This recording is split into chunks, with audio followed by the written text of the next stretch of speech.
Hello, I'm Brad Sherman from America's best named city, Sherman Oaks. Once again, we're in the center of the city of Los Angeles to march. We marched for truth. We marched for science. We marched for tax return disclosure. We marched with and for women. And last November, we were here with Bernie Sanders to march for Proposition 61 and affordable health care. Bernie, we love you! Today, we march for impeachment. Give them hell, Congressman! Give them hell! Every day, Democrats, Every day! Republicans, the entire world is shocked by the latest example of America's amateur president. Ignorance accompanied by a refusal to learn. Lack of impulse control accompanied by a refusal to have his staff control his impulses. We're no longer surprised by any action, no matter how far below it is the dignity of the office. How low can he go? How low can he go? How low? And no matter how dangerous to the country. But the Constitution does not provide for the removal of a president because of impetuous, ignorant incompetence. It does provide for the removal of a president for high crimes and misdemeanors.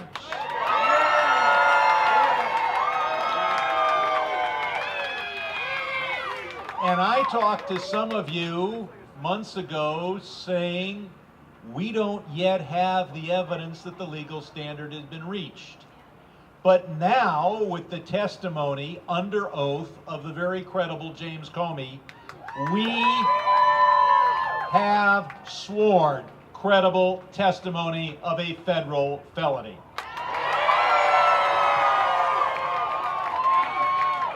Give them hell, Congressman! Give them hell!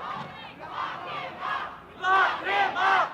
Lock him up! Lock him up! And Lock him up! Give them hell! I am not calling for that. Yet! And I don't think I ever will. And I will talk a little bit about 1972 and 1974. That's why I have drafted and circulated articles of impeachment to start the process. Now, I've faced some criticism in my own party. The LA Times headline recently was, "Sherman stands alone on impeachment." I'm looking around here. We are not alone.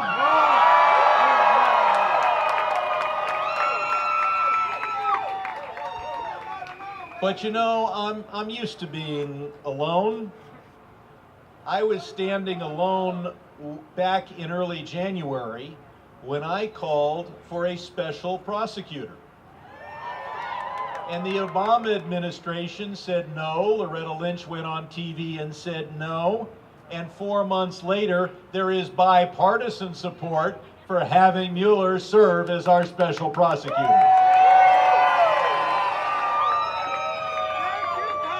Thank you, Congressman! Now, some say we should wait for more evidence. We should continue the investigations, Mueller and others. There may be other high crimes and misdemeanors. There may be other reasons for impeachment. There may be additional evidence. But we face a clear and present danger.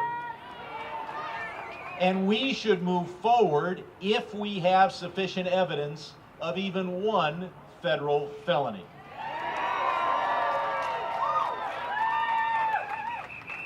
I would introduce articles of impeachment with one of two results. Now, I have slight hope for this first one, but perhaps it will inspire an intervention in the White House. If impeachment is real, if they can see it coming, then maybe incompetency will be replaced by care, maybe uncontrollable impulses will be controlled, and maybe the danger our nation faces will be ameliorated. I don't expect that to be the result. Or filing articles of impeachment is the first step in a very long road. Because if the incompetency continues, if the evidence mounts, if the marches continue, then eventually Republicans will join us.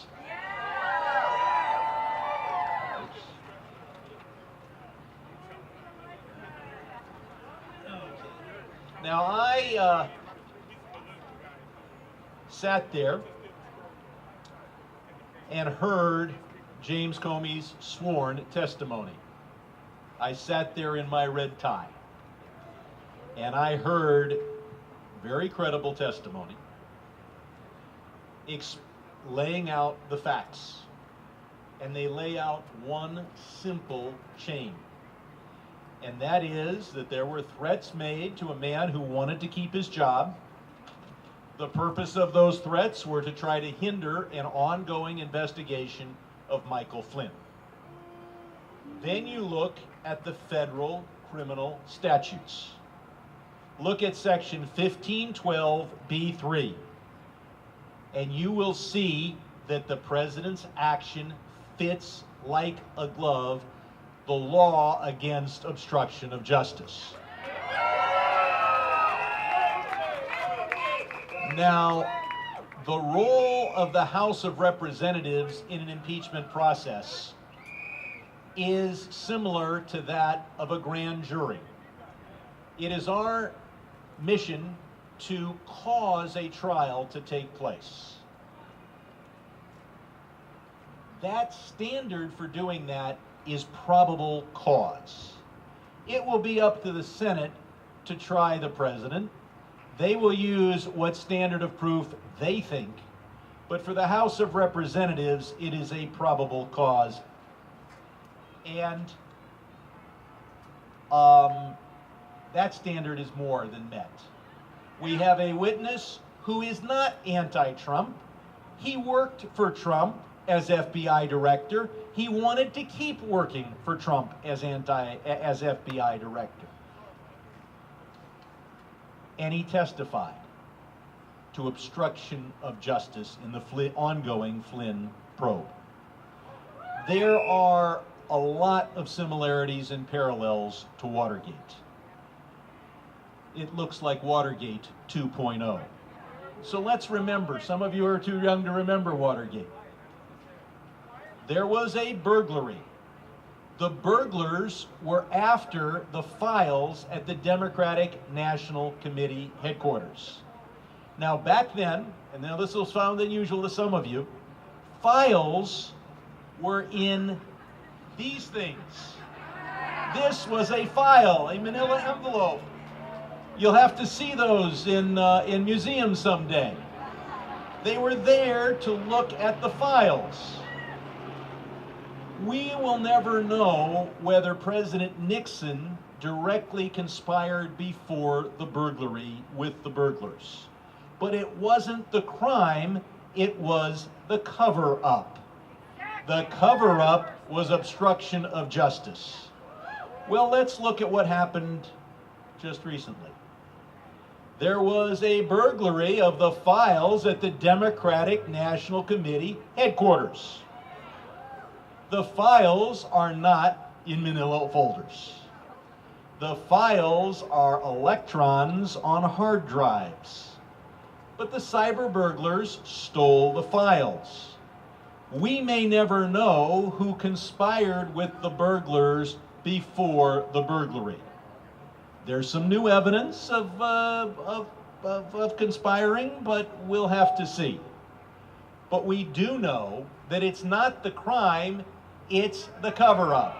It's obstruction of justice to threaten the FBI director with losing his job if he continues an investigation, and added to the credibility of that is the FBI director continued the investigation and he lost his job. Well, Watergate will also tell us that it is a long process. There were 2 years between the break-in and when Richard Nixon resigned. He did not resign because the impeachment process had gone through the whole process. He resigned because the Judiciary Committee had voted 4 articles of impeachment and sent them to the floor. And I want to say something nice about Richard Nixon. He resigned in the national interest.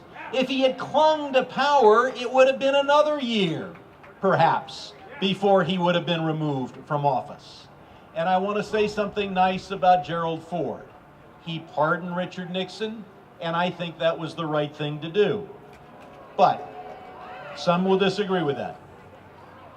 But I offer articles of impeachment knowing that it is a long process, knowing that it will take additional mistakes by this president before Republicans are ready to join as co-sponsors. I offer articles of impeachment not to change our national policy. I know Mike Pence. I served with Mike Pence in Congress for 12 years, and I disagree with him on just about everything. I never dreamed I'd be standing on a stage advocating an action that would put him in the White House. But it is time to start the process. Not to change America's policy. We'll do that in 2018. We'll do that in 2020. But we have to act now to begin a process to protect our country from abuse of power, obstruction of justice, and impulsive, ignorant incompetence. I'm Congressman Brad Sherman. Thank you very much. And I know your next speaker is my friend, Alex De Ocampo. I've worked with him on so many progressive causes, and you are going to want to hear Alex's story. Thank you very much.